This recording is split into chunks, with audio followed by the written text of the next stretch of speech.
Daigne bénir cette huile. Accorde ta force aux catéchumènes qui en seront marqués. Recevant de toi intelligence et énergie, ils comprendront plus profondément la bonne nouvelle et s'engageront de grand cœur dans les luttes de la vie chrétienne. Rendus capables de devenir tes fils et tes filles, ils seront heureux de naître à nouveau et de vivre dans ton Église par Jésus le Christ, notre Seigneur. Amen. Précédente, c'est vous de Briançon qui descendiez pour la messe chrismale à Gap ou à Embrun. Ce soir, c'est le centre et le sud du diocèse qui viennent jusqu'à vous. Certains viennent de loin, de Veynes, de la Ragne, de Saint-Bonnet, de la Saulce, de Tallard et d'ailleurs.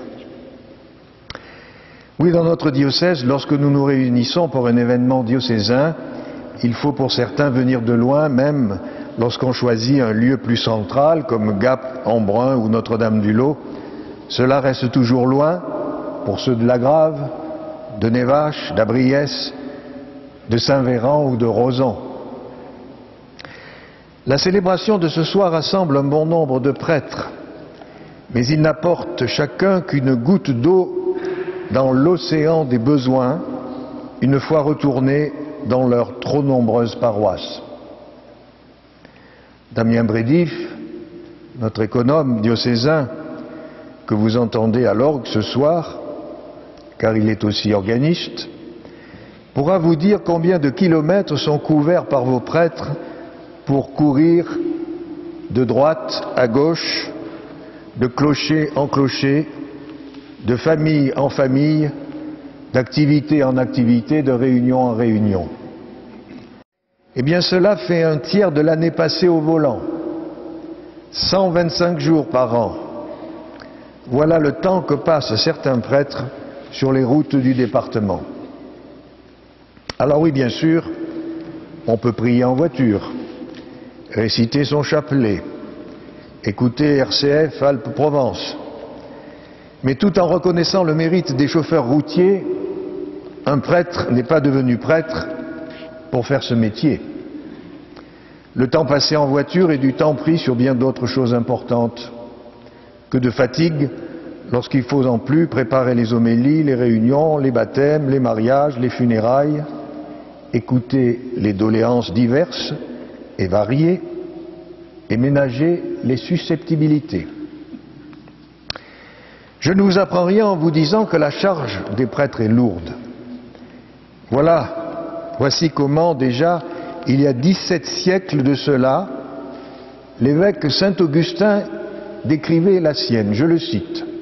« Il nous faut arrêter les inquiets, consoler ceux qui manquent de courage, soutenir les faibles, réfuter les contradicteurs, nous garder des astucieux, instruire les ignorants, réveiller les paresseux, repousser les contentieux, réprimer les orgueilleux, apaiser les disputeurs, aider les indigents, délivrer les opprimés, encourager les bons, tolérer les méchants et aimer tout le monde. »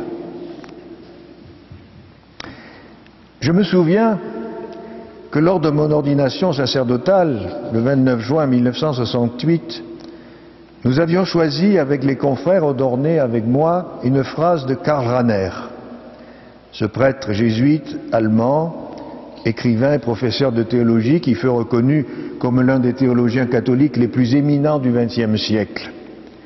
Et certains nous en avaient fait le reproche.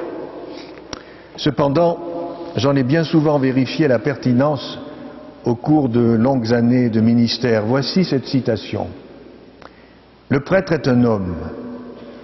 Il n'est pas taillé dans un autre bois que vous.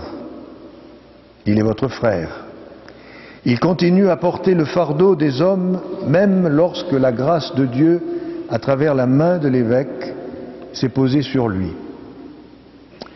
Mais les hommes vous en veulent lorsque vous venez au nom de Dieu et que malgré cela, vous n'êtes qu'un homme.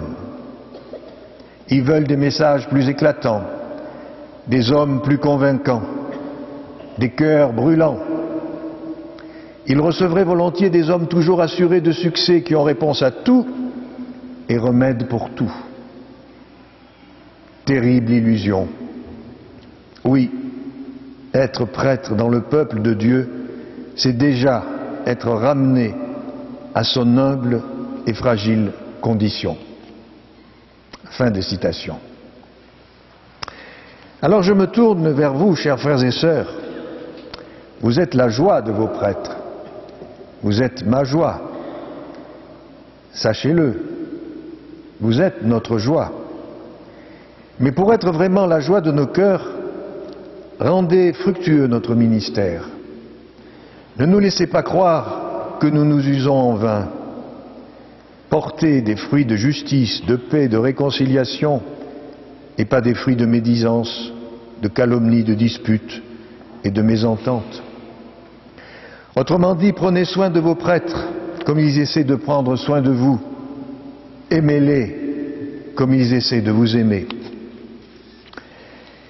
Et nous, évêques, prêtres, diacres, religieux, religieuses, de notre côté, sachons nous user pour ce qui en vaut la peine, pas pour des peccadilles ou des broutilles. Sachons discerner ce qui est essentiel et ce qui est accessoire. Qu'est-ce qui est signifiant pour aujourd'hui et qu'est-ce qui ne l'est plus? N'exaspérons pas nos paroissiens. Sachons les écouter, sachons écouter ceux qui quittent l'Église sur la pointe des pieds. Oui, je me suis trompé, et je me trompe encore, a reconnu récemment le pape François devant de jeunes Belges, expliquant qu'il avait été nommé très jeune provincial des Jésuites et qu'il avait fait beaucoup d'erreurs par autoritarisme. Mais il a ajouté avoir appris à dialoguer, à écouter ce que pensent les autres. Et l'on voit ce que cela donne aujourd'hui pour la joie du monde entier. Nous sommes ici dans la collégiale de Briançon, collégiale, collégialité, collège. Un collège désigne un groupe de personnes partageant une même caractéristique. Alors je pose la question à chacun de vous, qu'est-ce qui nous est commun à nous tous ici ce soir? Bien des choses, je pense. Bien des choses, j'espère. Notre foi, notre espérance, certainement, mais surtout quelqu'un, le Christ. Peut-être même sommes-nous heureux ce soir de nos différences rassemblées en un seul corps partageant un même pain. Nous recevrons le pain de la vie et nous formons le corps de Jésus-Christ, avons-nous chanté dans le chant d'entrée. Et c'est vrai. Mais nous avons aussi chanté « Dieu fait de nous des fils adoptifs, vivant la charité d'un même cœur ». Et là, nous avons encore des progrès à faire pour que cela se vérifie une fois à l'extérieur. Une fois revenus dans nos presbytères et nos foyers, soyons attentifs les uns aux autres. Soyons des Simons de Cyrène les uns pour les autres. Qu'est-ce que je fais quand je sais qu'un confrère, qu'un prêtre, ne va pas bien? Si nous ne nous aimons pas, au moins respectons-nous. Respectons-nous au-delà de nos différences et de nos différends. Nous avons tous été appelés par le même Christ et abreuvés du même Esprit Saint. Écouter, s'écouter soi-même, écouter l'autre, écouter la parole de Dieu, voilà l'essentiel pour nous tous ici. Sinon, au lieu d'élargir l'espace de notre cœur, nous le rétrécissons. Écoute, Israël, récite chaque jour les enfants d'Israël. Celui qui a des oreilles pour entendre, qu'il entende, dit Jésus à la fin de ses paraboles. Écouter, ausculter, obéir, ces trois mots ont la même étymologie. Il s'agit de prêter l'oreille, de faire attention à soi, à l'autre, à Dieu. Et c'est ensemble que nous pouvons savoir ce que Dieu veut pour notre Église diocésaine. Il est facile pour un hockeyeur à l'entraînement, seul face au but, de tirer le palet au fond du filet. Mais lors d'un match, il ne peut pas faire cavalier seul. Il doit compter sur ses coéquipiers. Il doit les voir et les écouter. Celui qui fait la passe décisive est tout aussi important que celui qui marque le but.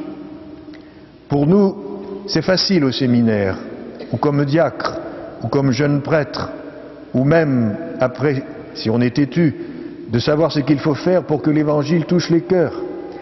Mais à la longue, on sait bien que les recettes toutes faites ne marchent pas.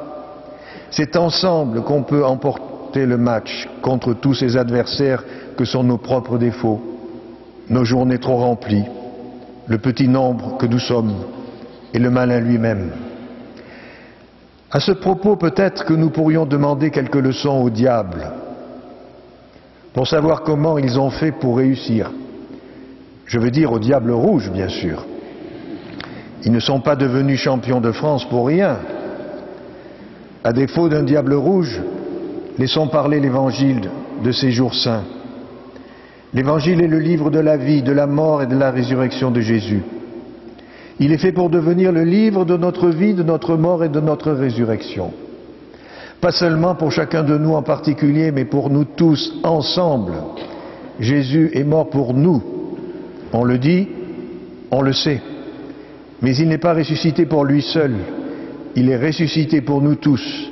Il est l'aîné d'une multitude de frères. Béni sois-tu, Seigneur Jésus, pour ton Église qui nous rassemble. Fais de ton peuple qui te célèbre un peuple de louanges, un peuple de frères.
Prions, frères et sœurs bien-aimés, Dieu le Père Tout-Puissant, qu'il bénisse cette huile parfumée, qu'il la sanctifie, afin que celles et ceux qui en recevront l'onction en soient pénétrés au plus profond d'eux-mêmes et rendus capables d'obtenir le salut.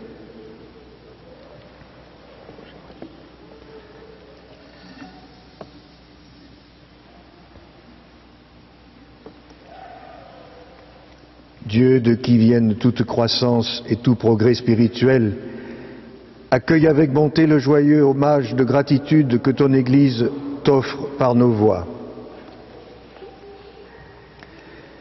C'est toi qui au commencement as voulu que la terre produise des arbres fruitiers. Ainsi est né l'olivier, parmi toutes les plantes dont les fruits allaient procurer la bonne huile qui servirait à faire le saint crème. C'est ainsi que David, entrevoyant sous l'inspiration prophétique les sacrements de ta grâce, a chanté que cette huile ferait briller de joie notre visage. Et lorsque le monde expiait ses péchés sous les eaux du déluge, une colombe, portant un rameau d'olivier, signe de tes bienfaits à venir, annonça le retour de la paix sur la terre. Tout cela se réalise en ces temps qui sont les derniers. Les eaux du baptême effacent nos péchés et l'onction d'huile donne à nos visages la joie et la sérénité. De même, lorsque tu prescrivis à Moïse d'ordonner au sacerdoce Aaron son frère, tu lui demandas de le purifier par l'eau afin qu'il le consacre par l'onction de son parfum. Mais il y eut plus encore. Lorsque ton Fils, Jésus-Christ, notre Seigneur, exigea d'être baptisé par Jean dans les eaux du Jourdain, alors le Saint-Esprit fut envoyé sur lui à la ressemblance d'une colombe, et tu affirmas par la voix qui se fit entendre que Jésus est ton Fils unique et que en qui tu as mis tout ton amour.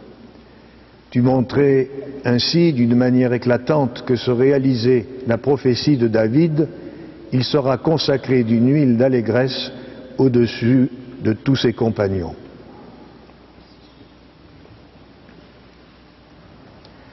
Ainsi, nous t'en supplions, Seigneur, sanctifie et bénis cette huile. Et par la puissance de ton Christ, à qui elle emprunte le nom de Saint Crème, pénètre-la de la force de l'Esprit Saint dont tu as imprégné pour ton service, prêtre, roi, prophète et martyr. Fais que cette huile destinée à l'onction devienne pour ceux qui vont renaître par l'eau du baptême le signe sacramentel du chrétien parfait. Que chaque baptisé imprégné de l'onction sanctifiante, libéré de la corruption première, désormais temple de l'Esprit, répande la bonne odeur d'une vie pure. Selon le dessein de ta volonté divine, en recevant la dignité de roi, de prêtre et de prophète, qui soient tous revêtus de la grâce incorruptible. Pour ceux qui renaîtront de l'eau et de l'Esprit, que ce parfum soit le crème du salut, qui les fasse participer à la vie divine et communier à la gloire du ciel par Jésus le Christ, notre Seigneur. Amen.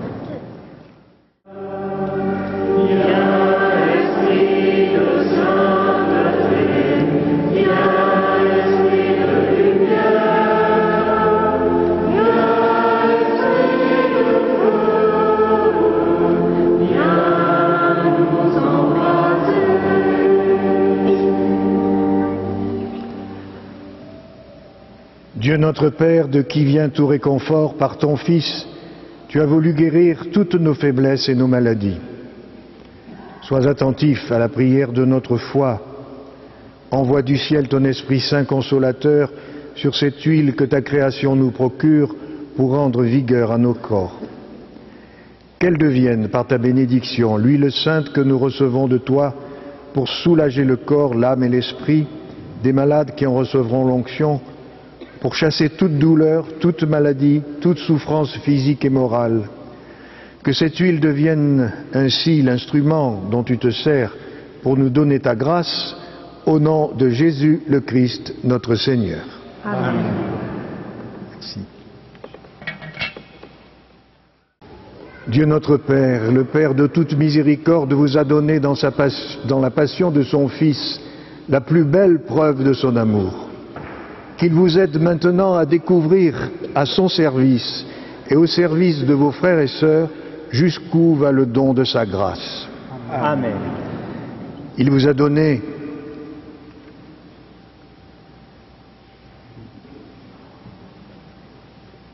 il manque une phrase. Il vous a fait le don de Jésus son Fils pour vous sauver d'une mort éternelle, qu'il vous fasse don de sa vie. Amen. Après l'avoir suivi dans les épreuves, puissiez-vous entrer avec lui dans sa gloire de ressuscité. Amen. Et que Dieu Tout-Puissant vous bénisse, le Père, le Fils et le Saint-Esprit. Amen.